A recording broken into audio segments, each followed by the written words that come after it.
this isn't quite just about Project 2025. It says Project 2025 on the banner at the bottom of the screen, but it's sort of about the porn industry getting involved on behalf of Kamala Harris in the 2024 election. This is a wild story, not an entirely unpredictable story, but we can put E1 up on the screen, a tear sheet from the New York Times about how the porn industry is jumping into the presidential campaign targeting Project 2025. That is the New York Times headline.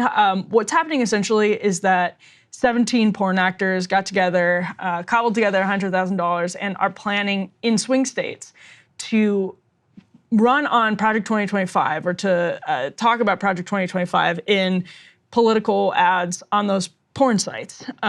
So basically in swing states saying, don't vote for Donald Trump.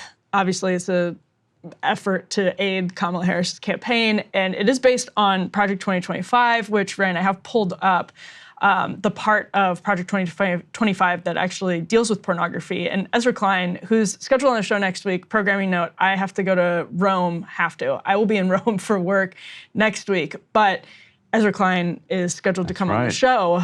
But Ezra asked me about this part of the Project 2025 mandate book because I had spoken about pornography at porn regulation at a conference earlier this summer. And this is what Kevin Roberts wrote in the Mandate for Leadership from Project 2025. Pornography manifested today in the omnipresent propagation of transgender ideology and sexualization of children, for instance, is not a political Gordian knot inextricably binding up disparate claims about free speech, property rights, sexual liberation, and child welfare, which is something you hear in libertarian circles a lot. It is no claim to First Amendment protection. Its purveyors are child predators and misogynistic exploiters of women. Their product is as addictive as any illicit drug and as psychologically destructive as any crime. Pornography should be outlawed. The people who produce and distribute it should be imprisoned. Educators and public librarians who purvey it should be classed as registered sex offenders, and telecommunications and tech firms that facilitate its spread should be shuttered. So much farther than I would go on porn regulation. I feel like I'm pretty hawkish on porn regulation, Ryan, but you can see where the porn industry would find that to be enormously threatening and politically beneficial because it is so hardcore. You should all be in jail. It makes for a very easy political ad on behalf of the Harris campaign. Obviously, in order to do this, you have to tie Trump to Project 2025, which Trump is trying very hard to distance himself from. I think they've already done that successfully. Right.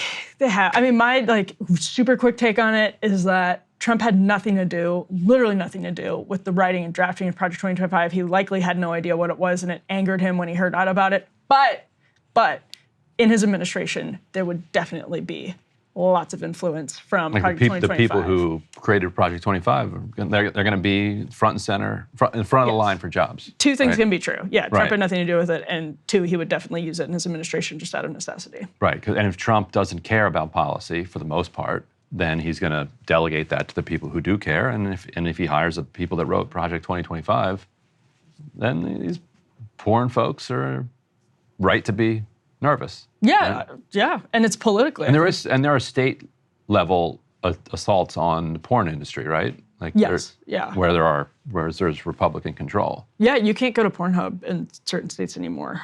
Basically, Pornhub they said it was too hard to operate in certain states because there had been a lot of this. I think comes down to the age verification laws that was such an onerous burden, which I think conservatives are right to say. That kind of tells you a little something about how these websites are being run, but it was such an onerous burden that they just don't operate in certain states anymore because it's really hard to verify the age of people who are using those platforms in a way that complies with those laws that were passed because they're, and there are privacy concerns. I understand that. Because the age verification laws require people to upload their driver's license or something. I think it varies, but that's. I can imagine why that would be something that somebody might not want to do. And you can imagine why that would have an effect on people's voting decisions. So $100,000, not a lot of money though. So if, they always come up with these different names for voters, soccer moms, whatever. Porn dads. Yeah, what are they? Because here, so in the New York Times article, they say, Between 18 to 29-year-olds, 44% say that they've watched porn in the last month. And between 30 to 49-year-olds, that number goes up to 57% in the last month. Yeah. So you have your soccer moms. That's a huge electorate. Yeah, just the key demographic. But you can imagine where that would actually be pretty powerful. I'm surprised it's only $100,000 because that's the privacy stuff is psychologically, that would have a huge, I would imagine that would have a huge and powerful effect on people's decisions when they're actually going to the ballot box. It's seven swing states, $100,000. When you spread that out, 7 swing states, it's really just not that much money. Right. It's more the earned media and the New York Times and breaking points and counterpoints that's going to exponentially boost that. You're welcome. Yeah, so if you're getting a targeted ad, they know something about you. Yeah, they know nothing about you. Well, I think it is just that's the other reason it might only be $100,000. They might actually have cooperation from the sites to subsidize the ads and all of that. You would, if they were smart, they would use their massive audience and advertise to them. And it's kind of funny, by the way, because Donald Trump is the only president, to my knowledge, that has ever been on the cover of Playboy and posed for the cover of Playboy. So it's Trump. This is something that Trump probably looks at. I'm sure he personally doesn't want any part of that. He doesn't care. Stormy Daniels, of course, likely had some type of relationship with Stormy Daniels. And this probably also blends together in people's minds with overturning Roe v. Wade and because in the same states where they would be shutting down Pornhub, they're also pushing significant abortion restrictions in the wake of overturning Roe v. Wade. And so it probably all gets blended together in people's minds as Republicans just creeping into your bedroom in multiple different ways. Yeah, I think that's true. The Kevin Roberts quote that I read earlier, even I was surprised by that.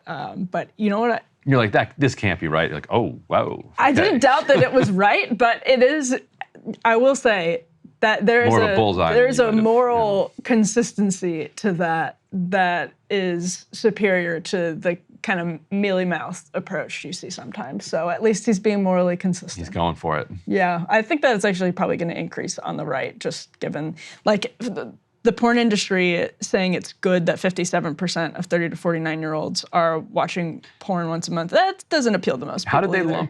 How did they lump trans people into that? What was the quote again? So I'll pull up the quote here, but I will say that does... Too many $10 words at the front end of that quote for me to be able to follow it. It is a common... Now, correlation does not equal causation is what I would say to that, but it is a common thing when you talk to kids who have detransitioned or even they didn't do a full medical transition, but they end up regretting different types of therapy or whatever. It is a thing that a lot of them say. They had some porn addiction along the way. Yeah. Some comorbidity type situation. Right, yeah. Basically, yes. That's what he's trying to say.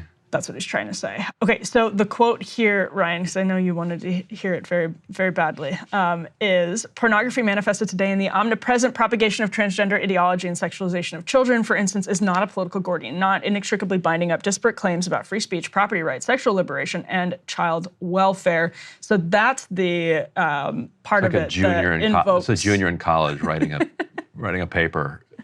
And with no self-awareness. But that is where it invokes the propagation of, quote, transgender ideology. And again, there is, I understand why it's invoked there, because that's a common point. If you're somebody who sees the stories of detransitioners as representative of something that's troubling, as I do, it comes up a lot. So I get where it comes from.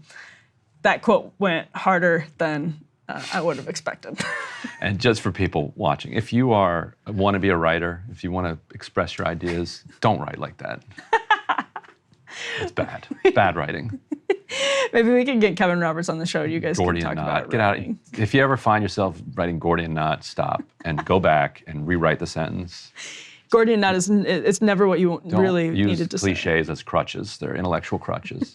Hey, if you liked that video, don't forget to hit the like button and subscribe to Breaking Points. If you want to see the rest of Counterpoints, go to breakingpoints.com to become a premium member and get the full uncut show every morning in your inbox and on Spotify.